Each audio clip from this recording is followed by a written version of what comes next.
Al-Xorazmiy jahon fani rivojiga ulkan hissa qo'shgan buyuk allomadir. Uning ko'p qirrali ilmiy merosi jahon miqyosida, xususan O'zbekistonda ham o'rganilgan.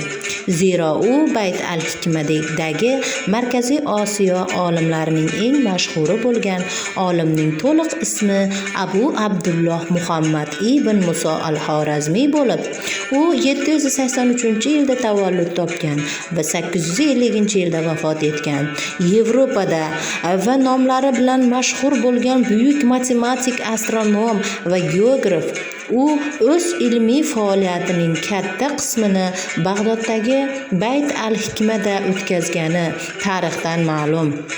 Mashhur dargoh Xalifa al-Ma'munning shaxsiy e'tibori ostida bo'lib, ma'lum muddat al-Xorazmiy tomonidan boshqarilgan.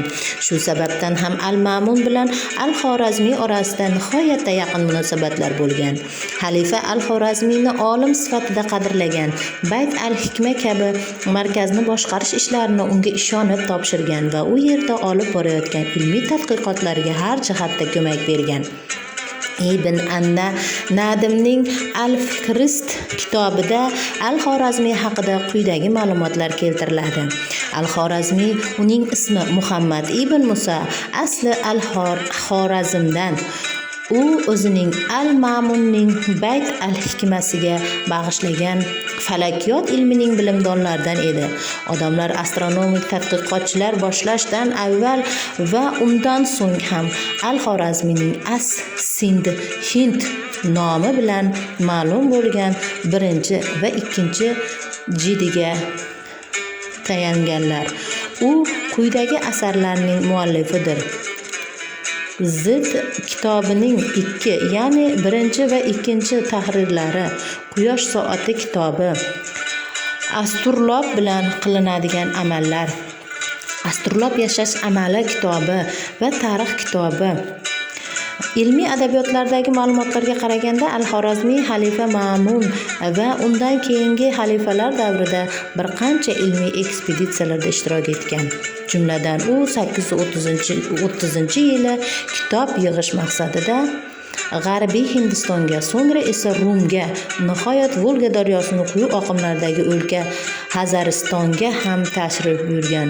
Bundan tashqari, ba'zi tadqiqotlarda al-Xorazmiy Tadmir va Raqqa oralig'ida yer meridianining bir darajasini o'lchashda ishtirok etgan deb qayd qilinadi.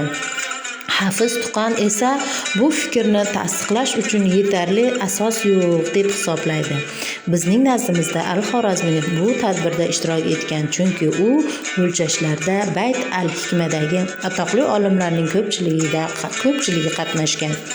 Al-Xorazmiy o'zidan avvalgi Hind va Yunon ilmlarini puxta o'zlashtirgan, ularga ijobiy yondashgan va rivojlantirgan. U hozirgi zamon riyoziyot fanining bir qancha tarmoq va konsepsiyalarining asoschisidir. Jumladan, u zamonaviy algebra fanining birinchi ta'sis etuvchisi hisoblanadi. Al-Xorazmiy mazkur fanning muayyan bir tizimga solibgina qolmay, balki u fandagi oddiy, murakkab chiziqli va kvadrat tenglamalarini tahliliy yechimini ishlab chiqdi.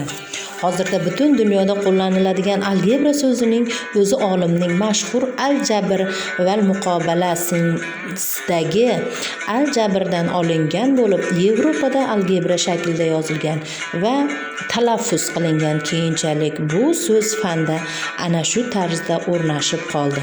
Al-Xorazmiy sinus funksiyali trigonometrik jadvallarning rivojiga ham katta hissa qo'shgan bo'lib, keyinchalik bu amaliyot tangens funksiyasining ekspopoliyasining vujudga keltirildi.